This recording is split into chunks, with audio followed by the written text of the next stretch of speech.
Sebelum masuk ke pembahasan lebih lanjut, mari kita luruskan terlebih dahulu mengapa Indonesia dalam konteks ini disebut negara lemah. Dalam sepak bola, Indonesia memang lemah. Mengapa? Sederhana, di level senior saja masih sulit juara Piala AFF. Nah, ketika lolos ke Piala Asia 2023, sejujurnya timnas kita diuntungkan karena format Piala Asia yang baru, tanpa mengesampingkan kualitas timnas Indonesia. Tapi seperti itulah keadaannya.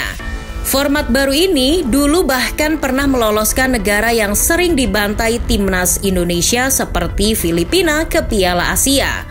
Selain itu, format terbaru juga katanya bisa memperlebar kesempatan tim-tim bukan unggulan di Asia lolos ke babak gugur. Jadi, seperti apa sih format baru Piala Asia? Dan apa yang membuatnya menguntungkan bagi negara lemah seperti Indonesia? Ide perubahan format Piala Asia sudah ada jauh-jauh hari sebelum timnas Indonesia meraih emas SEA Games. Dilansir Al Arabiya tahun 2014, Konfederasi Sepak Bola Asia atau AFC punya rencana agar Piala Asia tidak diikuti oleh 16 negara saja, melainkan 24 tim nasional. Komite kompetisi AFC kemudian membawa proposal usulan itu ke permukaan di Oman jelang Piala Asia 2015. Menurut laporan, tujuan penambahan kuota peserta Piala Asia adalah untuk memperluas jangkauan.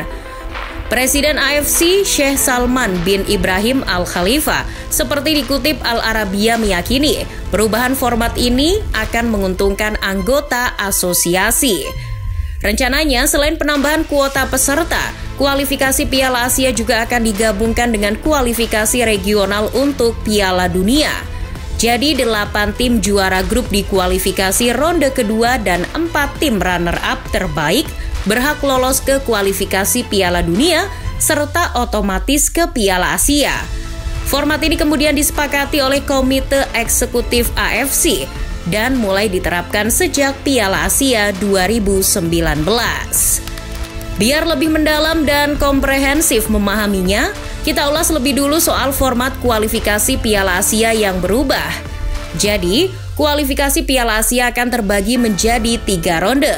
Pada ronde pertama berisi 12 tim dengan peringkat terendah di Asia, yaitu peringkat 35 sampai 46. Indonesia tidak bermain di ronde pertama, karena ya sejelek-jeleknya timnas Indonesia, di Asia kita berada di peringkat 26. Tim yang bertarung di ronde pertama akan saling berhadapan dalam 2 leg. 6 pemenang akan melaju ke ronde kedua. Nah, di ronde kedua ini ada 40 tim terdiri dari negara dengan peringkat 1 sampai 34 AFC plus 6 pemenang ronde pertama.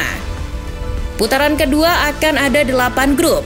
Juara grup dan 4 runner-up terbaik termasuk tuan rumah akan lolos ke putaran final Piala Asia. 12 tim juga akan otomatis ke putaran ketiga kualifikasi Piala Dunia zona Asia. Nah, 16 tim sisanya terdiri dari 4 tim runner-up tersisa, 8 peringkat ketiga terbaik, serta 4 tim peringkat keempat terbaik akan maju ke babak ketiga kualifikasi Piala Asia. Dalam format yang baru, 12 tim yang tersisa akan bertarung di babak playoff untuk memperebutkan 8 tiket ke ronde ketiga kualifikasi Piala Asia. Babak playoff tersebut sudah tercetus sejak 2014 dan diterapkan pertama kali pada Piala Asia 2019. Keuntungannya, tim-tim lemah di Asia bisa punya peluang untuk bermain di Piala Asia. Setelah format ini berlaku, Filipina bisa lolos ke putaran final Piala Asia 2019 setelah finish di posisi ketiga grup H ronde kedua kualifikasi Piala Asia 2019. Khusus kualifikasi Piala Asia 2023 ada sedikit perbedaan karena Cina yang sejatinya runner-up terbaik adalah tuan rumah, tapi kemudian diganti Qatar, maka 3 tim runner-up terburuk melaju ke ronde ketiga kualifikasi Piala Asia 2023. Sementara 3 tim peringkat 5 terbaik juga ikut ke ronde ketiga. Maka ada 4 tim tersisa, yaitu 4 tim peringkat 5 terburuk yang akan memperebutkan 2 tiket tersisa ke ronde ketiga kualifikasi Piala Asia. Benar, 4 tim itu adalah Kamboja, Guam, Chinese Taipei, dan Indonesia. Keempatnya bertarung di babak playoff. Babak playoff berlangsung dalam 2 leg, tapi di satu tempat netral. Indonesia secara mengejutkan menghajar Chinese Taipei 5-1 dalam 2 laga yang berlangsung di Buriram Stadium, Thailand. Indonesia bersama Kamboja lolos ke ronde ketiga kualifikasi Piala Asia.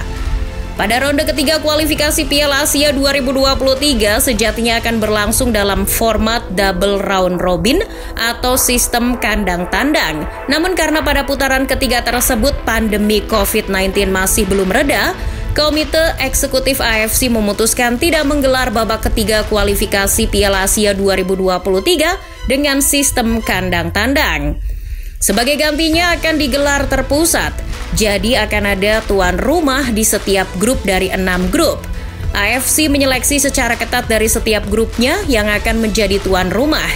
Indonesia pada kualifikasi babak ketiga ini berada di grup A bersama Yordania, Kuwait, dan Nepal.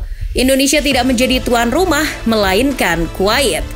Mereka yang bertarung di babak ketiga akan memperebutkan slot tersisa untuk Piala Asia 2023. Sudah ada 12 tim yang lolos dari putaran kedua.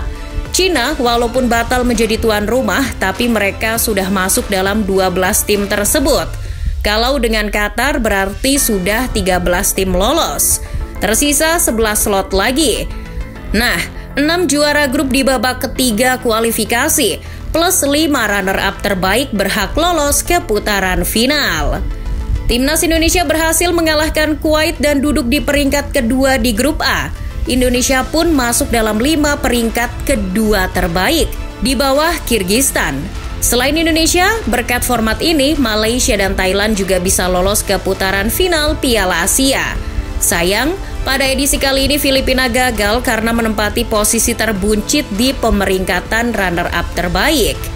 Setelah dari kualifikasi, kita ke putaran finalnya.